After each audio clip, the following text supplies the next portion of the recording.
생태계는 하나하나는 개체죠, 개체. 독립된 생명체는 같은 종끼리 있으면 개체군이라고 합니다. 개체군. 이런 여러 종들이 같이 있으면 군집이라고 하고, 개체군이 모여 있으면 군집이 되는 거죠. 그 다음에 이런 이 군집하고 그 다른 환경들, 자연 환경들과 서로 영향을 주고받는 체계를 생태계라고 합니다. 생태계는 생물적 요인과 비생물적 요인으로 나누는데, 생물적 요인은 생물들이고 비생물적 요인은 비생물인데, 뭐 온도, 뭐 기온, 습도, 뭐 토양, 뭐 빛, 뭐 이런 것들, 그런 것들이 비생물적 요인이 됩니다. 생물적 요인은 요 단어는 좀 빨리 하려고 해요. 그렇게 어렵진 않고, 이렇게 읽으면 그렇게 이해 가는 것들이기 때문에. 생물적 요인은 영양분을 획득하는 방법에 따라 생산자, 소비자, 분해자 이렇게 나눕니다. 생산자는 빛에너지를 이용해서 스스로 광합성하여 스스로 양분을 만드는 생물이고, 식물성 플랑크톤이라던가 아니면 식물이라던가 이런 애들. 소비자는 양분을 스스로 만들지 못하기 때문에 다른 생물을 섭취하여 양분을 얻는 생물들이고, 1차, 2차, 3차 소비자 이렇게 나눌 수가 있죠. 1차 소비자는 이제 초식동물이 되는 거고요. 동물 플랑크톤, 초식동물, 육식동물 등이 있다. 근데 분해자는 죽은 사체나 배설물을 분해합니다. 뭐가 죽으면은 이런 애들이 분해를 시작을 해요. 감자 같은 게 있는데, 감자가 좀 세포가 살아있을 때는 멀쩡하다가 뭐 감자가 이렇게 약간 상처가 나고 감자가 죽어. 그러면은 그 감자만 분해를 하더라고. 그래서 이제 그런 애들이 이제 죽은 애들만 분해를 합니다. 나무가 죽으면은 버섯이나 이런 게 펴요. 그냥 생나무는 버섯이 잘 피지 않습니다. 버섯이나 곰팡이나 세균 등은 분해자에 해당합니다. 여기 나오는 것들을 읽어두시는 게 좋아요. 생산자는 무기물을 유기물로 합성한다. 무기물은 이산화탄소나 물 이런 게 무기물인데, 유기물은 포도당 이런 게 유기물이거든요. 이런 걸 합성한다. 소비자는 생산자가 만들어낸 유기물을 직접 간접적으로 소비하는 생물이다. 분해자는 다른 생물의 배설물이나 시체의 유기물을 무기물로 바꾼다. 분해자는 유기물을 무기물로 바꾼다. 분해한다. 뭐 이런 거 읽어두시는 게 좋습니다. 그래서 비생물적 요인에는 이제 빛이나 공기나 물이나 토양이 있습니다. 이런 게 있고, 서로 영향을 주고받는데 생태계에 대해서 용어가 있어요. 작용이라는 거는 비생물적 요인이 생물적 요인에게 영향을 주면 작용이라고 말합니다. 이걸 작용이라고 해요. 그러니까 이 생태계에서의 그 용어입니다. 생태학적 용어나 물리에서의 작용 반작용하고 좀 다른 거죠. 이걸 작용이라고 하고, 생물적 요인이 이런 비생물적 요인에게 영향을 주면은 이제 반작용이라고 합니다. 그거를. 생물적 요인들끼리 서로 이렇게 서로 영향을 주고받으면 상호작용이라고 합니다. 이런 용어가 있다는 용어 아셔야 되고요. 작용의 예, 빛의 세기에 따라 식물의 생장 속도가 달라진다. 가을 되어 기온이 낮아지면 나뭇잎이 단풍이 되고 낙엽이 진다. 그러니까 비생물적 요인이 먼저 나오는 거죠. 겨울이 돼서 이제 온도가 낮아지겠죠. 그러면은 개구리가 겨울잠을 잔다. 반작용, 낙엽이 쌓여 토양이 비옥해진다. 지렁이가 토양을 통기성을 좋게 한다. 지으류가 이끼나 뭐 이런 것들입니다. 지으류가 바위를 토양화 시킨다. 바위가 원래 돌멩인데 거기에 지으류가 이렇게 붙어가지고 그 돌을 그 가루로 만들어요. 토양화를 시킵니다. 메뚜기 떼가 출몰하여 초원이 황폐해진다. 근데 이 초원은 사실 메뚜기 떼가 출몰해서 초원에 있는 풀을 뜯어 먹겠지. 그런데 아무튼 초원이라고 하는 그 환경 자체를 황폐화시킨다라는 의미에서 반작용이라고 보셔야 될 것 같아요. 이게 여기 보기로 나오거든, 이런 것들이. 이거는 이제 반작용의 예고, 상호 상호작용. 과일 박쥐는 식물의 열매와 씨를 먹고 산다. 동물의 배설물을 통해 식물의 씨를 퍼뜨린다. 뿌리옥 박테리아는 콩과 식물의 뿌리에 산다. 이런 것들은 상호작용입니다. 얘들 아셔야 되고요. 생물과 환경하고의 관계. 그래서 이제 요거는 이제 작용의 예입니다. 빛이 생물에게 어떤 영향을 주냐. 작용의 예입니다. 근데 빛이 생물에게 영향을 주는데 빛의 세기랑 구분을 하는 거예요. 빛의 세기가 주는 영향이 있고 빛의 파장에 영향을 받는 게 있고 그 다음에 1조시간의 영향을 받는 게 있습니다. 그거를 이제 사례를 다 구분하셔야 되고 빛의 세기에 따라서 잎의 두께가 달라질 수 있어요. 강한 빛을 많이 받은 잎은 양엽이라고 합니다. 양엽은 울타리 조직이 발달해요. 울타리 조직이 발달하고 해면 조직도 좀 발달한 것 같은데 아무튼 울타리 조직이 발달해서 두꺼워요. 울타리 조직이 발달하여 발달합니다. 울타리 조직은 이제 그 엽록체가 있기 때문에 광합성을 더 잘하는 조직이 되는 거죠. 여기는 약한 빛을 받은 잎은 음엽이라고 하는데 음엽은 좀 얇아요. 근데 이게 같은 나무에서도 한 그루의 나무에서도 강한 빛 받은 잎은 두꺼운 거고 약한 빛 받은 잎은 얇은 겁니다. 같은 나무에서도 빛의 세기가 잎의 두께에 영향을 준 거죠.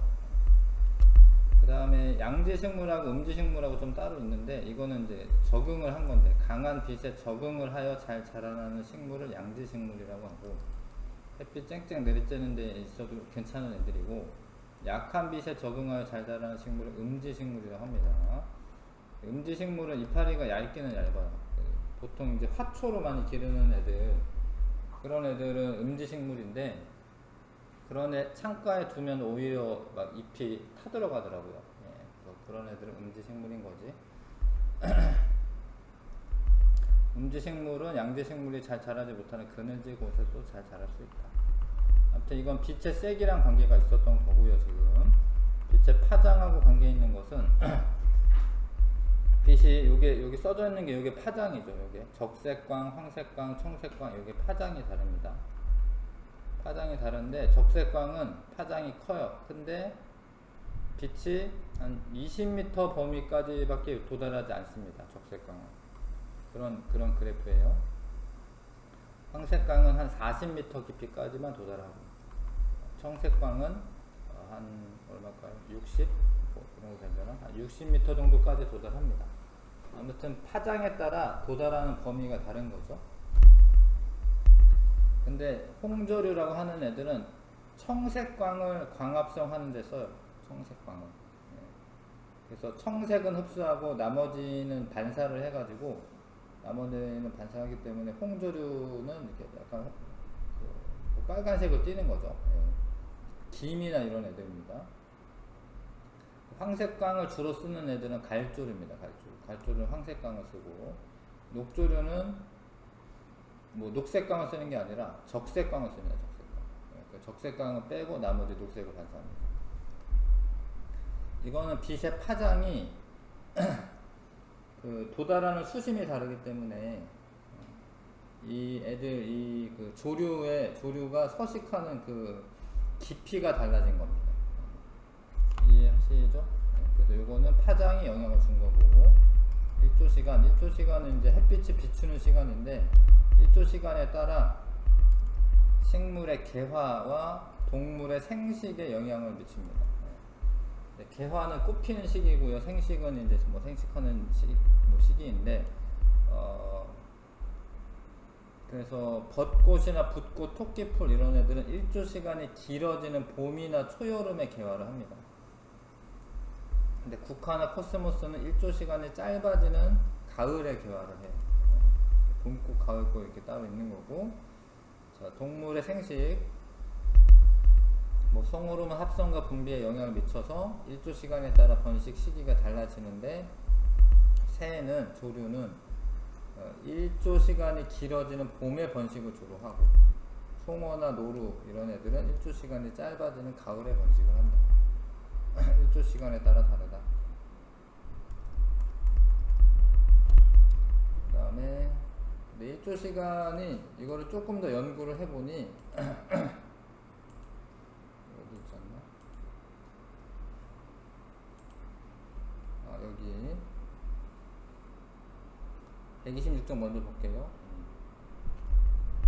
이게 양엽은 햇빛 많이 받고 자란 거고 음엽은 햇빛을 조금만 받은 건데 양엽보다 건조에 대한 우려가 적어 큐티클층이 얇다라고 되어 있는데 그러니까 양엽은 햇빛을 많이 받으니까 뭐 광합성도 많이 할 수 있어 좋긴 한데요, 증발이 많이 될 수가 있습니다. 그래서 양엽은 울타리 조직이 두껍게 발달하고 진한 초록색을 띠고, 엽록체들이 많으니까 진한 초록색을 띠겠죠. 그 다음에 음엽은 울타리 조직이 한 층으로 발달하고 연한 초록색을 띈다. 근데 양엽보다 건조에 대한 우려가 적어 큐티클층이 얇다. 표피에 이렇게 좀 반짝반짝해요, 양엽은. 왜냐하면 그 큐티클층이라는 게 이렇게 있어서 수분의 흡수를 수분의 증발을 좀 더 막아줍니다. 그런 것도 빛의 세기랑 관계가 있는 거고요. 그 다음에 일조 시간하고 식물 개화의 영향에 대한 이제 뭐 이렇게 연구를 해봤어, 사람들이. 밤에 그 낮의 길이가 짧을 때 꽃이 피는 애를 단일 식물이라고 하고요. 그 다음에 낮의 길이가 길 때 꽃이 피는 거를 장일 식물이라고 해요. 그래서 이렇게 연구를 해봤는데 낮의 길이가 길면은 꽃이 안 펴요. 근데 이렇게 해봤어요. 밤의 길이가 길잖아요, 그렇죠? 긴데 중간에 빛을 한번 쏘여주는 거예요. 그러면은 밤의 길이가 길어도 꽃이 안 핍니다. 이거는 이제 결국에 이제 얘네들의 그 개화에는 밤의 지속 시간이 더 중요하다는 거예요. 밤의 그 지속 시간이. 그러니까 이 전체적인 밤의 길이가 중요한 게 아니라 지속적인 밤의 길이 시간이 영향을 주는 겁니다. 밤의 길이가 길어야지 꽃이 피는 건데 지속적인 밤의 길이 시간이 짧으면 전체적인 밤의 시간이 길어도 꽃이 안 핍니다. 이것도 마찬가지고 낮의 길이가 길면은 꽃이 피는데 요건 낮의 길이가 짧거든요. 근데 꽃이 펴요.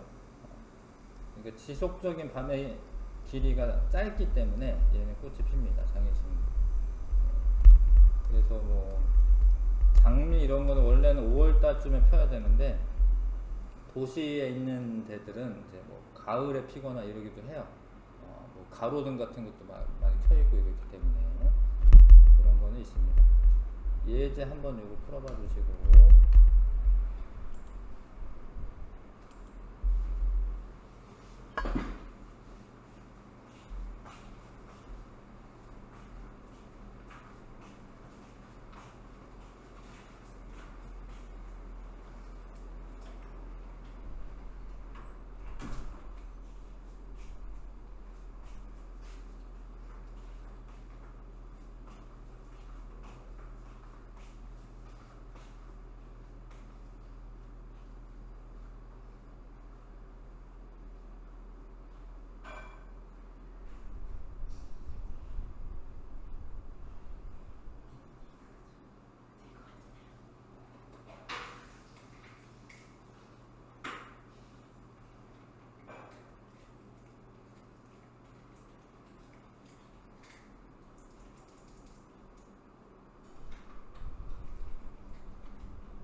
빛의 세기에 대한 식물의 적응을 설명한 것은 옳지 않은 거. 양엽은 음엽보다 잎의 면적이 넓다.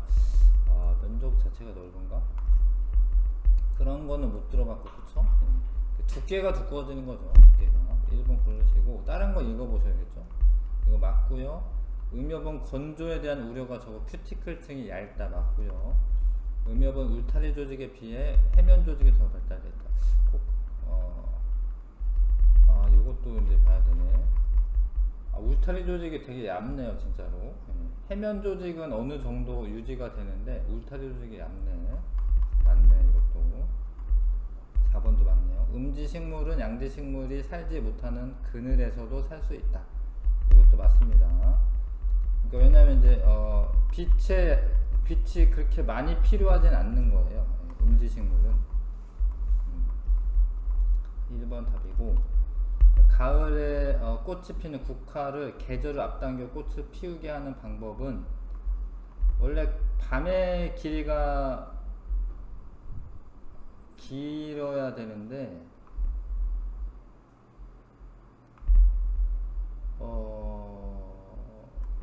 방법이 이거밖에 없네, 그쵸? 빛을 차단하는 방법밖에 없네.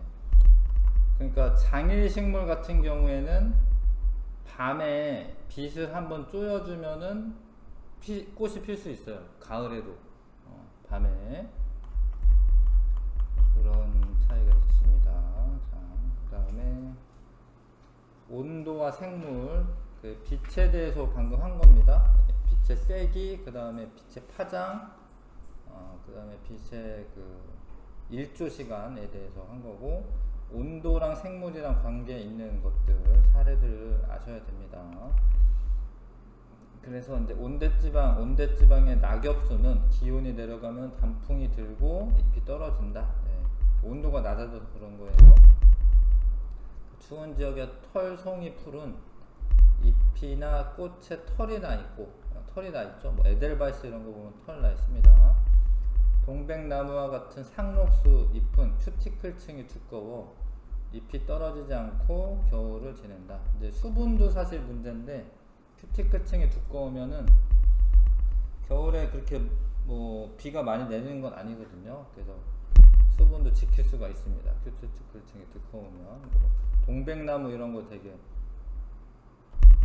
잎에 윤기가 나죠. 큐티클층이 두꺼워서 그렇습니다. 그래서 큐티클층이라고 하는 거는 잎의 표피 조직의 바깥쪽 표면에 왁스와 같은 지방 물질을 이루는 층이다.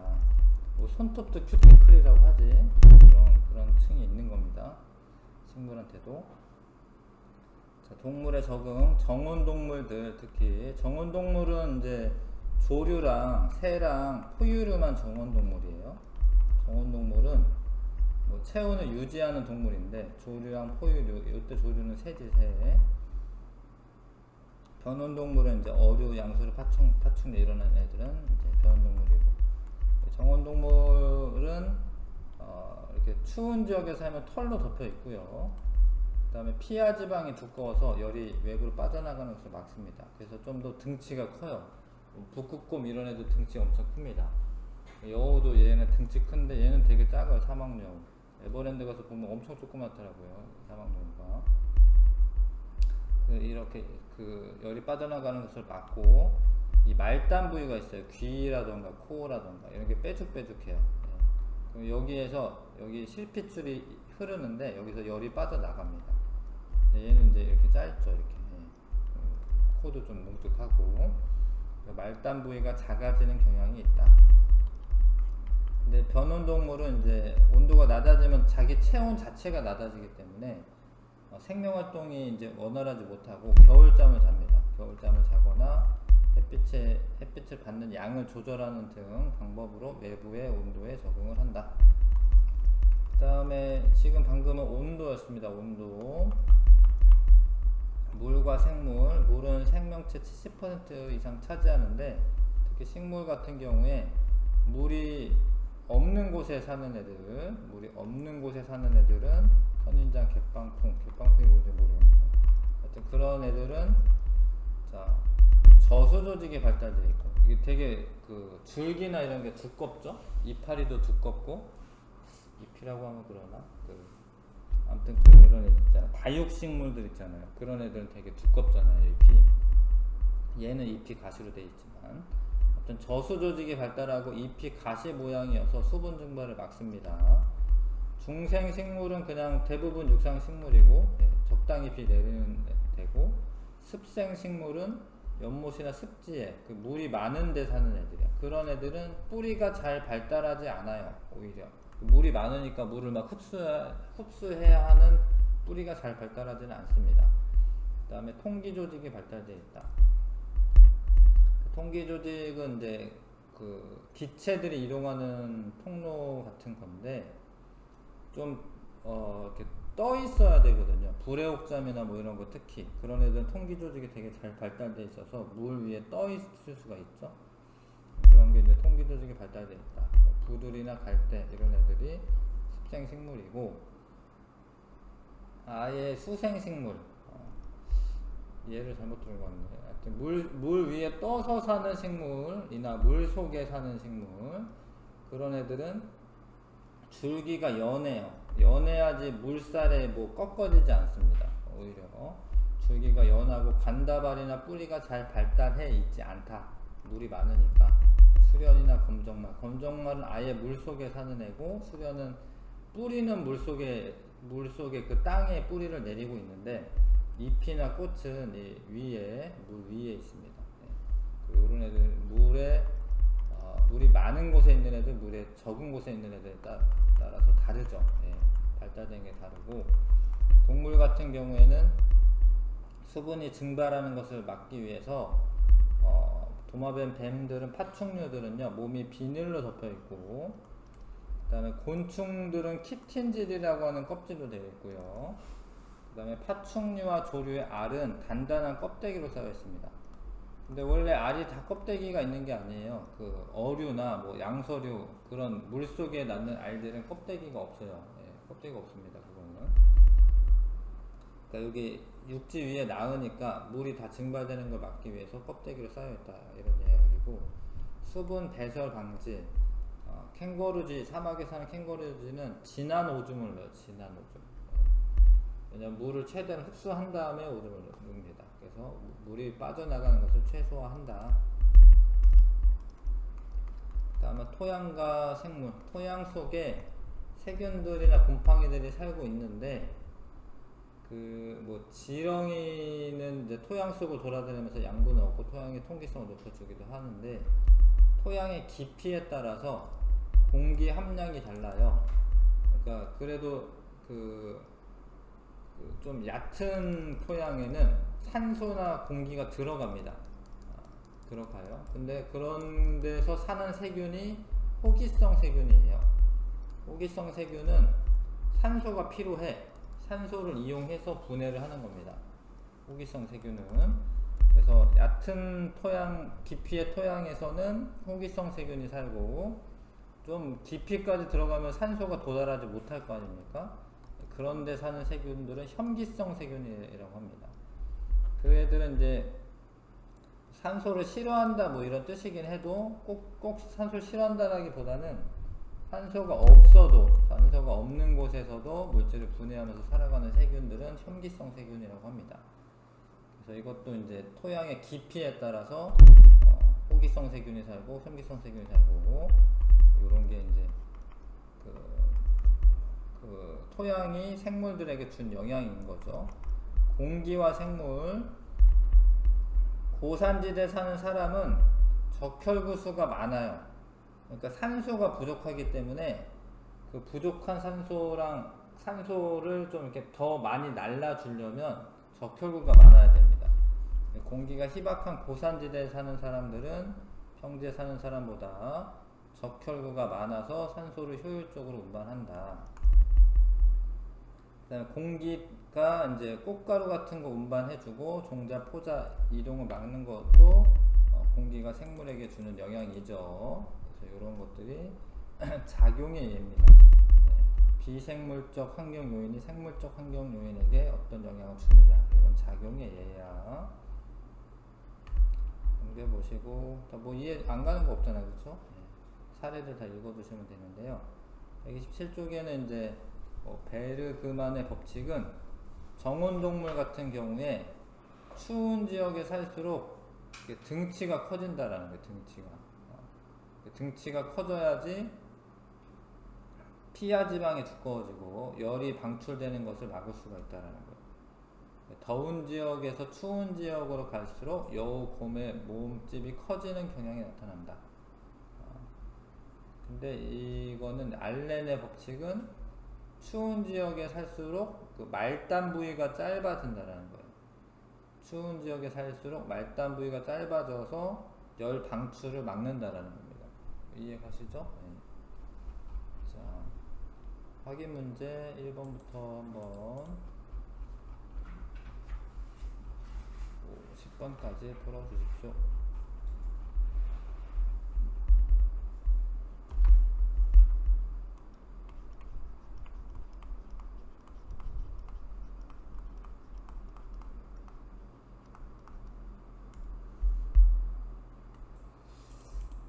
됐어요? 봅시다.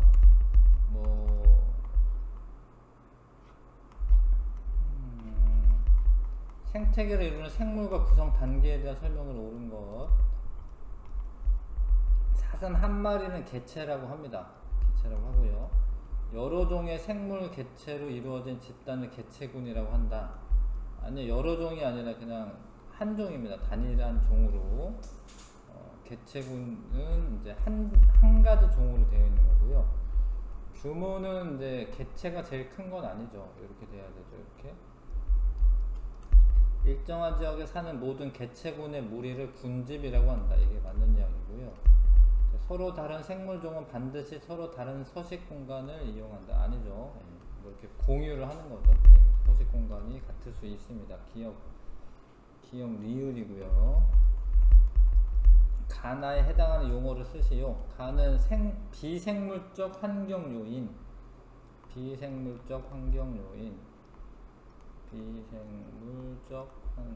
요인이라고 했네. 그냥 비생물적 요인. 이거는 이제 생물적 요인.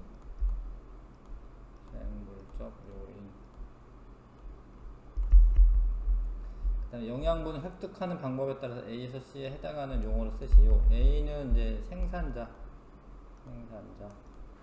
풀, 토끼 뭐 이런 거 쓰지 마시고, 이거는 이제 소비자, 이건 분해자.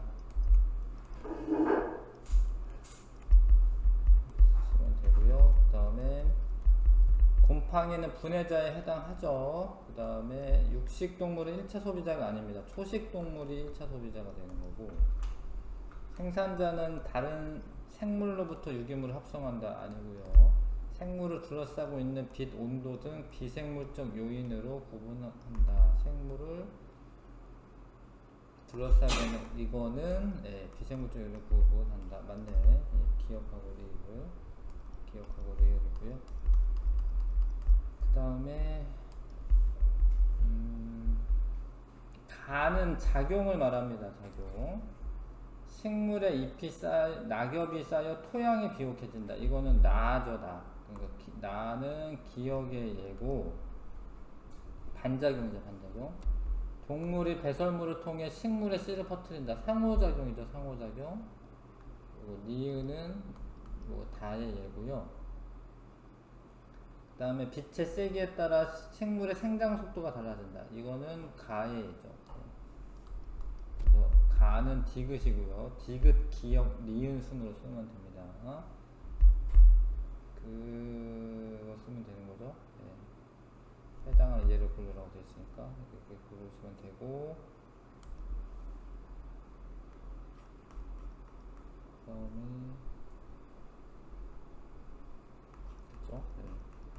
그 다음에 5번 파장이 조류의 깊이, 조류가 자라나는 깊이를 결정해 주는 건데, 파장이 깊을수록 수심이 깊은 곳까지 투과한다. 클수록, 길수록. 그런가? 근데 아니죠. 파장이 긴 애가 조금밖에 투과를 안 합니다. 파장이 짧은 애가 투과를 많이 하는 거죠. 그렇죠? 틀렸죠. 해조류의 분포는 투과하는 빛의 파장과 양에 따라 달라진다. 양도 중요하지. 그러니까 파장과 양에 따라 달라지는 거 맞죠? 그 다음에 해조류는 자신의 몸 색깔과 같은 색깔의 빛을 주로 이용한다. 그게 아닙니다. 그러니까 적색광을 이용하는데 우리가 볼 때는 녹색으로 보이는 거예요. 적색을 흡수하기 때문에. 예. 그래서 뭐 녹조류라고 해서 녹색광을 이용하는 게 아닙니다. 예, 적색광을 이용하는 거죠. 그 다음에 가는 나보다 추운 지역에 서식합니다. 가는 나에 비해 몸집은 크고 말단 부위는 작다. 맞네요. 나는 몸의 열을 외부로 방출하지 않도록 적응한 게 아니라 열을 방출하도록 적응한 겁니다. 네. 열을 방출하지 않아야 되는 애는 가고요. 네. 기억하고 니은만 고르면 되죠. 자, 수련과 선인장의 특징인데, 수련은 이제 물이 많은 곳에 사는 거고, 그래서 이렇게 발달했고, 네. 선인장은 물이 적은 곳에 살아서 이렇게 발달했습니다. 이런 특징은 어떤 비생물적 요인에 적응한 것이냐? 물에 적응한 거죠. 물의 양에 적응한 겁니다. 물 쓰면 되고요. 토양 속에 사는 세균, 곰팡이 등 미생물은 동식물의 사체나 배설물을 분해하여 토양으로 되돌려 보내는 분해자 역할을 하고, 기억은 분해자. 자, 생태계에서 물질을 순환시키는데 지렁이는 토양 속을 돌아다니면서 토양의 통기성을 높인다. 통기성. 용어들을 좀 알아야죠. 통기성을 높인다. 자, 공기에 의해 생물이 받는 영향에 해당하는 거. 꽃가루가 바람에 의해 운반된다. 맞고요. 네. 캥거루쥐는 콩팥이 발달하여 진한 오줌을 소량 배설한다. 이거는 물에 영향을 받은 겁니다. 물이 너무 적어서. 고산지대 사는 사람들은 평지 사는 사람보다 적혈구수가 많다. 공기가 적고 산소가 적기 때문에 그렇죠. 기억 디귿. 자, 국화 가을에 피는 거는 일조시간이랑 관계가 있고요. 음지식물 잎이 얇은 거는 빛의 세기랑 관계가 있고요. 선인장 잎이 가시인 거는 물하고 관계가 있습니다. 복국여우, 사막여우보다 몸집이 크다. 네. 이건 온도랑 관계가 있습니다. 온도. 가을이 되면 단풍 나뭇잎이 붉게 물든다. 이것도 온도입니다. 온도가 낮아져서 그렇고요. 바다 깊은 곳에 홍조류가 많이 분포한다. 빛의 파장이랑 관계 있습니다.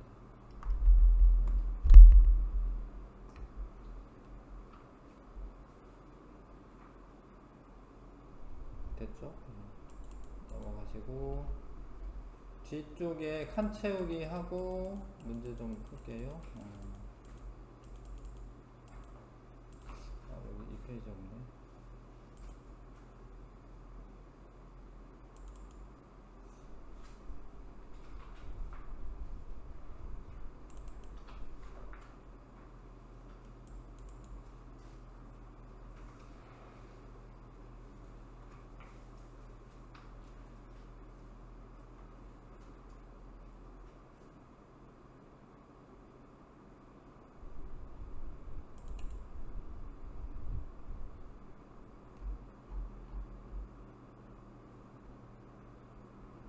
(162쪽이고요) 162쪽.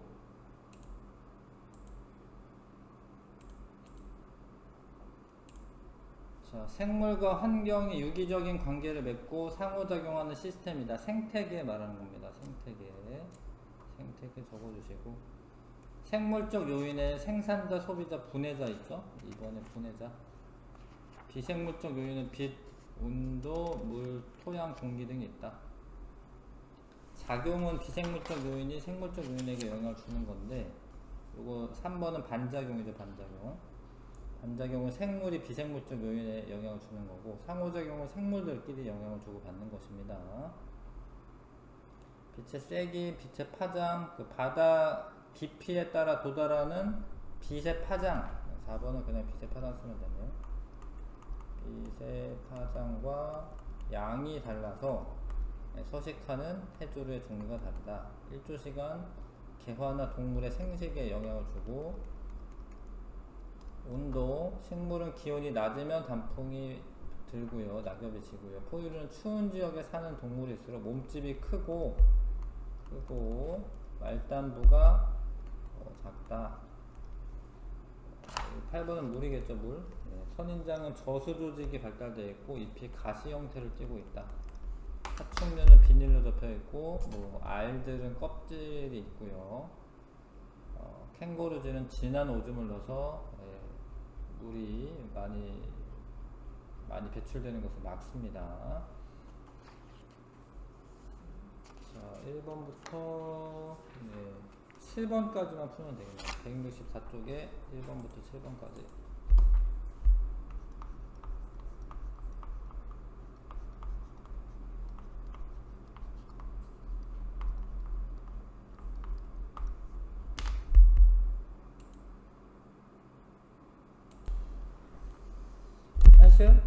해도 돼요? 생태계에 대한 설명 옳은 거. 생물은 다른 종의 생물과 모여 개체군을 이룬다. 아니, 같은 종끼리야. 개체군은 같은 종끼리야. 경작지나 도시, 공원은 생태계라고 할 수 없다. 그것도 생태계라고 할 수 있어요. 토양 속에 사는 세균은 비생물적 요인. 얘네도 생물이야. 세균도. 일정한 지역에 같은 종의 개체가 무리지어 사는 것을 군집이라고 한다. 그러니까 다른 종끼리 모여 있는 것을 군집이라고 합니다. 다른 종들이 이렇게 모여 있는 것을. 생태계는 생물이 다른 생물 및 환경과 영향을 주고 받는 시스템이다. 이게 맞는 거죠. 5번. 5번이 답입니다. 다음에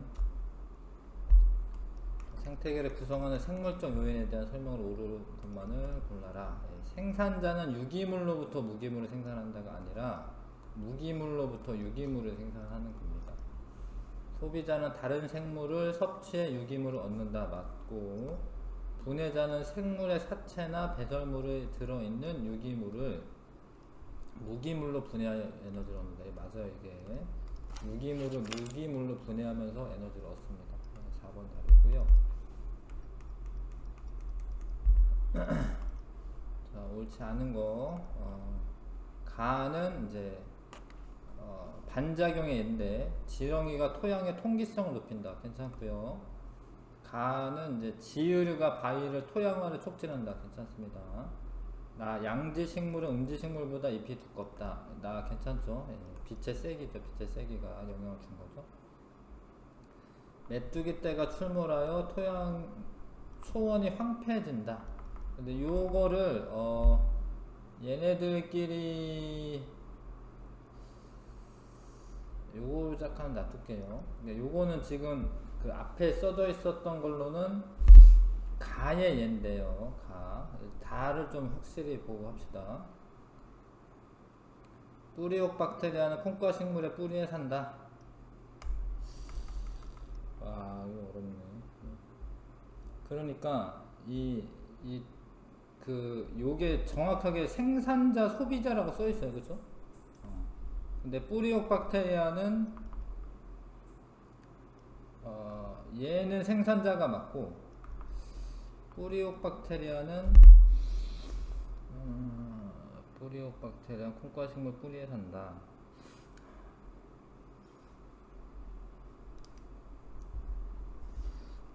세균인데 세균. 그건 분해자거든요. 뿌리옥 박테리아는 세균이고 분해자예요. 분해자랑 이거는 지금 생산자랑하고 관계입니다. 그러니까 여기서 지금 정확하게 생산자, 소비자로 돼 있기 때문에 답은 5번 고르셔야 되겠고, 이 메뚜기가 출몰해 초원이 황폐해진다 해서 뭐 풀 같은 거 이런 거를 많이 먹는 거죠. 그래서 초원이 황폐해지는 건데, 앞에 글에 보기에는 이거를 이 반작용의 예로 들었었어요. 그쵸? 그 상황에 맞게 지금 푸셔야 될 것 같아요. 메뚜기가 출몰해 초원이 황폐해진다가 반작용의 예로 들어갔었거든요.